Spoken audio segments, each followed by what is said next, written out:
नमस्कार, मी राहुल कुलकर्णी. एनडीटीव्ही मध्ये तुमचं स्वागत आहे. हरियाणाच्या निकालाचं कवित्व आणि त्याचं विश्लेषण इतक्यात थांबणार नाही, कारण श्री उद्धव ठाकरे यांना एक प्रकारे हरियाणात काँग्रेस पक्षाच्या झालेल्या प्रभावाचा आनंदच झाला पाहिजे आणि तसं रिफ्लेक्ट झालं. सामनाचा नंतर दुसऱ्या दिवशी आलेला जो अग्रलेख आहे त्याच्यामध्ये काँग्रेस पक्षानं मित्र पक्षांना बरोबर घेऊन राजकारण का करायला हवं असं सामनाकार सांगते झाले. साधं गणित आहे, कारण काँग्रेस पक्षाला जर इथे मोठा विजय मिळाला असता तर महाराष्ट्रामध्ये काँग्रेस पक्षानं अधिकच्या जागा मागितल्या असत्या. उद्धव ठाकरे यांना मुख्यमंत्री पदाची जी आस लागलेली आहे ते भलेही म्हणत असले की मी कुठे मागतोय तसं, पण हे काही लपून राहिलेलं नाही की उद्धव ठाकरे यांना पुन्हा एकदा महाराष्ट्राचं मुख्यमंत्री व्हायचंय. आणि म्हणून हर दिवशी पुन्हा एकदा श्री उद्धव ठाकरे हे मुख्यमंत्री पदाचा चेहरा घोषित करा असं सांगते झाले. त्याचं पण एक कारण आहे की जर उद्धव ठाकरे यांना महाविकास आघाडीतल्या जागा वाटपामध्ये फारसा जो अप्पर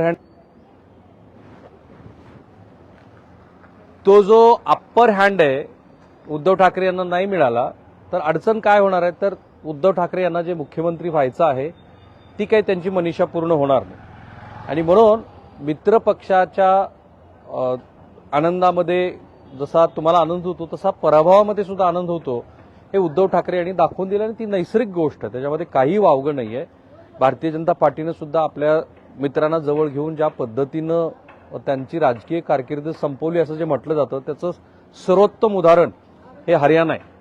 ज्या उपमुख्यमंत्री पद देऊन ज्यांना आपल्या बरोबर घेतलं होतं, जे 90,000 मतांनी मागच्या विधानसभा निवडणुकीमध्ये जिंकले होते, ते या निवडणुकीमध्ये त्यांचं डिपॉझिट सुद्धा वाचलं नाही. ही भारतीय जनता पार्टीबरोबर जाण्याची त्यांना मोजावी लागलेली किंमत आहे. पण आता मुद्दा मी वेगळा टॅग केला. श्री शरद पवार यांची राष्ट्रवादी काँग्रेस, श्री अजित पवार यांची राष्ट्रवादी काँग्रेस, श्री एकनाथ शिंदे यांची शिवसेना आणि त्याबरोबरच उद्धव ठाकरे यांची शिवसेना, ह्या पक्षाचं पुढं काय होणार हे हरियाणा विधानसभा निवडणुकीच्या निकालानं पण दाखवून दिलंय. आणि याचं पण कारण आहे, मी जेव्हा पृथ्वीराज चव्हाण यांची मुलाखत घेतली त्यावेळेला ते असं म्हणाले होते की भविष्यामध्ये 10 वर्षानंतर जर या देशातल्या राजकीय पक्षांच्या प्रवासाकडे तुम्ही बघितलं, ती मुलाखत आता एनडीटीव्हीच्या युट्यूब चॅनल आणि फेसबुकला पण आहे, माझ्या पण युट्यूब चॅनल आणि फेसबुकला आहे. तिथे ते म्हणाले की पुढच्या 10 वर्षामध्ये जे प्रादेशिक पक्ष आहेत त्यांचं अस्तित्व संपून जाईल. आणि पुन्हा ते यापूर्वी ते बोलते झालेले तेच ते बोलले की राष्ट्रवादी काँग्रेसच्या शरद पवार गटाने हा विचार करायला हवा की काँग्रेस पक्षामध्ये विलीन होणं किती उचित आहे. आणि ते तसे विलीन नाही झाले तर त्यांच्यासमोर पर्याय पण असणार नाही, तसं थेट भाष्य त्यांनी केलं, जे हरियाणाच्या निवडणुकीमध्ये दिसतं आहे. हरियाणामध्ये काँग्रेस पक्षाला त्यांचा जो वोटशेअर वाढलाय तो भारतीय जनता पार्टीचा कमी झाला म्हणून नाही वाढलेला. तिथे जे जेजेपी, एलजेपी आणि आम आदमी पक्ष होते, ह्या पक्षांच्या मतामध्ये घट झाली. काँग्रेस पक्षाची मतं वाढली, भारतीय जनता पार्टीची मतं सारखीच राहिली. जवळपास 80% मतं ही या दोन पक्षामध्ये विभागली गेलेली आहेत. आणि त्यामुळे दोन्ही पक्षाच्या जिंकून आलेल्या जागेमध्ये जे अंतर आहे ते केवळ 6 ते 7 जागांचं आहे. याचा अर्थ काय की हरियाणातली निवडणूक ही बायपोलर झाली. त्याचीच उदाहरणं तुम्हाला आपण ज्या महाराष्ट्राच्या शेजारी असलेल्या तेलंगणामध्ये बघू शकतो. तेलंगणामध्ये जी ट्रायपार्टी इलेक्शन होती, ज्यात भारतीय जनता पार्टी, टीआरएस आणि काँग्रेस अशी लढत होती, त्या ट्रायपार्टी निवडणुकीमध्ये टीआरएसचा सुफळा साफ झाला. भारतीय जनता पार्टी आणि काँग्रेस पक्षामध्येच लढत आहे की काय असं चिन्ह तयार झालं.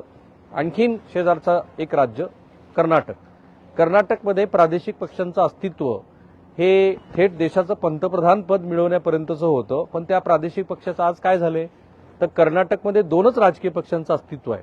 एक काँग्रेस पक्ष, दुसरा भारतीय जनता पार्टी. गुजरातमध्ये प्रदीर्घ काळ भारतीय जनता पार्टी जिंकून येते आहे, पण तरी सुद्धा आनंदसारखा जिल्हा, ज्या जिल्ह्यामध्ये कोऑपरेटिव्हचं एक मोठं जाळं आहे, त्या जिल्ह्यातल्या सहकारी संस्थांवरती एकाच विरोधी राजकीय पक्षाचं अस्तित्व आहे आणि तो आहे काँग्रेस. देश पातळीवरती सुद्धा काँग्रेस पक्षाला नंबर 2च्या जागा भारतीय जनता पार्टी पाठोपाठ मिळाल्यात लोकसभा निवडणुकीमध्ये. म्हणजे जे पृथ्वीराज चव्हाण सुचवू इच्छित आहेत ते हेच आहे की या देशात 10 वर्षानंतर बायपोलरच या देशाचं राजकारण असणार. एकीकडे भारतीय जनता पार्टी, दुसरीकडे काँग्रेस पक्ष. आणि या दोन बायपोलर भोवती जेव्हा सगळं गणितं फिरतील तेव्हा शरद पवार यांच्या राष्ट्रवादी काँग्रेसचं, अजित पवार यांच्या राष्ट्रवादी काँग्रेसचं आणि दोन्ही सेनेचं काहीही अस्तित्व या राज्यामध्ये असणार नाही असं मत पृथ्वीराज चव्हाण यांचं आहे. आणि ते मत मला बऱ्याच अंशी पटतं, कारण जी उदाहरणं मी आता तुम्हाला दिलीत, अर्थात पुन्हा महाराष्ट्राची भूराजकीय परिस्थिती कशी आहे की पश्चिम महाराष्ट्रामध्ये शरद पवारांचा प्रभाव आहे, मराठवाड्यामध्ये राष्ट्रवादी काँग्रेस, शिवसेना आणि भारतीय जनता पार्टी यांचा प्रभाव आहे, विदर्भामध्ये पूर्णपणे काँग्रेस आणि भाजपा आपापसात लढतात, मुंबईमध्ये भारतीय जनता पार्टीची पाळेमुळं शिवसेनेला मागं हटवत की जिथे एकेकाळी काँग्रेसचं अस्तित्व होतं तिथे आता भाजप आणि शिवसेना उद्धव ठाकरे यांचंच अस्तित्व आहे. कोकणामध्ये तर पूर्ण वल्नरेबल झाल्यासारखी परिस्थिती आहे. उत्तर महाराष्ट्रामध्ये पण अशीच परिस्थिती आहे. तर महाराष्ट्राची भूराजकीय परिस्थिती वेगळी आहे असं जरी आपण म्हटलं तरी 10 वर्षानंतर जे हरियाणामध्ये झालं, जे तेलंगणामध्ये झालं, जे उत्तर प्रदेशमध्ये होऊ घातलंय, जे उत्तर प्रदेशमध्ये सुद्धा बहुजन समाज पक्षाचं काय झालं की बहुजन समाज पक्ष हा पूर्णपणे संपला. तिथे आता 2च पक्ष आणि एक प्रादेशिक पक्ष आहे असं जरी गृहीत धरलं आपण तरी तिथे काँग्रेस मजबूत नाही, पण काँग्रेस तिथे हळूहळू रिगेन करते आहे. जी 10 वर्षापूर्वी काँग्रेसची परिस्थिती होती आज तशी नाहीये. 7-8% त्यांना मतं मिळतात. त्यामुळे पृथ्वीराज चव्हाण यांच्या म्हणण्याचा अर्थ असा आहे की पुढच्या 10 वर्षामध्ये महाराष्ट्रामध्ये या प्रादेशिक पक्षांचं अस्तित्व हे या 2 बायपोलर भोवती असेल आणि येणाऱ्या विधानसभा निवडणुकीमध्ये याचा निकाल काही राजकीय पक्षांच्या बद्दल तर निश्चितपणे लागू शकतो. एक, अजित पवार यांच्याबद्दल आजच असं म्हटलं जातं आहे की ह्या सगळ्या महाराष्ट्रातल्या प्रस्थापित राजकीय पक्षामध्ये सर्वाधिक फटका जर कोणाला बसेल तर तो श्री अजित पवार यांना बसेल. त्यांच्याकडे असलेले जे 40-45 आमदार आहेत, एक तर अजित पवार यांच्याकडे स्वतःचा आता कुठला मतदार उरलाय का याचा आता संशोधन हे येणाऱ्या विधानसभा निवडणुकीनंतरच आपल्याला कळेल. कारण त्यांचा पारंपरिक मतदार हा अँटी बीजेपी होता, त्यात मराठा समाज होता, त्यात मुस्लिम समाज होता, त्यात दलित समाज होता. आता हा सगळा मताचा टक्का हा पुन्हा एकदा काँग्रेसकडे आणि त्यापाठोपाठ राष्ट्रवादी काँग्रेसकडे जाताना दिसतोय. उद्धव ठाकरे यांची सुद्धा अवस्था तीच आहे. उद्धव ठाकरे यांना जे काही 17-18% मतं मिळत होती त्यातली 13% मतं ती पुन्हा एकदा एकनाथ शिंदे यांच्या शिवसेनेकडे गेली आहेत. म्हणजे एकनाथ शिंदे यांनी ज्या काही लोकसभेला जागा जिंकल्या त्याच्यामध्ये त्यांना मिळालेल्या ह्या 13% मताचा मोठा वाटा आहे. राष्ट्रवादी काँग्रेसची कुठली मतं एकनाथ शिंदे यांच्या शिवसेनेला मिळाली असतील असं मानण्यास बिलकुल जागा नाहीये. भारतीय जनता पार्टीची जी हिंदुत्ववादी मतं आहेत ती निश्चितपणे या एकनाथ शिंदे यांच्या शिवसेनेला मिळाली असावी. म्हणजे हिंदुत्ववादी मताचा जो टक्का आहे तो एकनाथ शिंदे यांच्याबरोबर गेलाय, पण तोही 17-18%वरून घसरून तो 13%वरती आलेला आहे. आणि म्हणून हरियाणामध्ये ज्या 80% मतं जागा ह्या या 2च राजकीय पक्षामध्ये आहेत आणि भविष्यामध्ये अशीच जर स्थिती देश पातळीवरती होणार असेल तर मग ज्या प्रादेशिक पक्षांचं महाराष्ट्रात आज अस्तित्व दिसतं आहे त्यातले काही प्रादेशिक पक्ष हे येणाऱ्या विधानसभा निवडणुकीनंतरच डिसमॅन्टल होतील, संपतील किंवा संपण्याच्या वाटेवरती असतील. आता कोणी काय म्हणेल की शेतकरी कामगार पक्ष किंवा भाकप माकप यांचं अस्तित्व आज नाहीये का? आहे ना त्यांचं अस्तित्व, पण ते 1-2 जागेवरती. म्हणजे आज शेतकरी कामगार पक्षाची पुणे एकेकाळी 40-45 आमदार निवडून आणण्याची क्षमता ह्या राज्यात होती. माकप भाकप सुद्धा 7-8 आमदार निवडून आणण्याच्या क्षमतेमध्ये होता. त्यांचं अस्तित्व हळूहळू संपत गेलं आणि ते संपलं, पण त्यांचा प्रभाव दिसतो आपल्याला. अजूनमधून संघटन दिसतं, चर्चा होते, नेत्यांची नावं चर्चेत येतात. पण महाराष्ट्राच्या सक्रिय राजकारणामध्ये काही फार महत्वाची भूमिका बजावू शकतील असे हे पक्ष नाही. महाराष्ट्रामध्ये बायपोलरकडं निश्चितपणे महाराष्ट्रातला मतदार जाताना दिसतो आहे. त्याच्यासाठीची एक मोठी लिटिमस टेस्ट ही याच विधानसभा निवडणुकीत असेल. कारण एकतर तुम्ही सर्वसामान्य महाराष्ट्रातल्या मतदारांशी बोललात तर त्याला आत्ताच्या महाराष्ट्रातल्या सध्याच्या राजकारणाबद्दलचा एक प्रकारचा तिटकारा आलेला आहे आणि त्या तिटकारातनं एक त्रागा जर त्या मतपेटीतनं व्यक्त झाला तर आपण बघू शकतो की जे प्रादेशिक पक्ष महाराष्ट्राच्या राजकारणात सक्रिय आहेत त्यांच्या मतामध्ये घट झाली. तेच पुढे कंटिन्यूमध्ये राहिलं तर मग या राजकीय पक्षांचं अस्तित्व काय असा प्रश्न त्यांच्या स्वतःसमोर उभा राहील, जो मी अजित पवारांच्या अनुषंगाने म्हणालो की त्यांचा स्वतःचा मतदार कोणता, उद्धव ठाकरे यांच्याबद्दल म्हणालो की त्यांचा स्वतःचा मतदार कोणता, शरद पवार यांचं राजकीय अस्तित्व जरी राहिलं तरी जे पृथ्वीराज चव्हाण म्हणतात ते फार महत्वाचं आहे. कोणताही प्रादेशिक राजकीय पक्ष ह्या देशामध्ये अस्तित्वात आला तर तो मुळात काँग्रेस पक्षापासून त्याची पुढे उत्पत्ती झालेली आहे. Trinamool Congress, Rashtravadi Congress, you name it, Samajwadi Congress, कुठलीही काँग्रेस.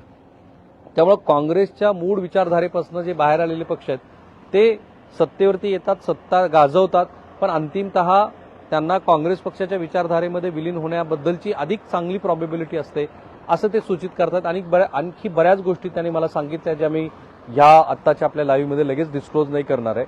पण महत्वाची गोष्ट आहे की हरियाणा निवडणुकीचा हा एक अर्थ आहे की भविष्यामध्ये प्रादेशिक पक्षांच्या अस्तित्वावरती एक मोठं प्रश्न चिन्ह या निमित्ताने उभा राहणार आहे आणि त्याची सुरुवात कदाचित येणाऱ्या विधानसभा निवडणुकीपासूनच आपल्याला होताना दिसेल.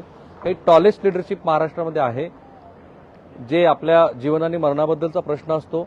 त्यानंतर 5-10 वर्षानंतर या सगळ्या राजकीय पक्षातल्या महत्वाच्या लिडरशिप नंतर त्या राजकीय पक्षाच्या अस्तित्वाबद्दल नव्याने सगळी फेरमांडणी होईल. मला काय म्हणायचं ते प्रेक्षकांच्या लक्षात येतच आहे.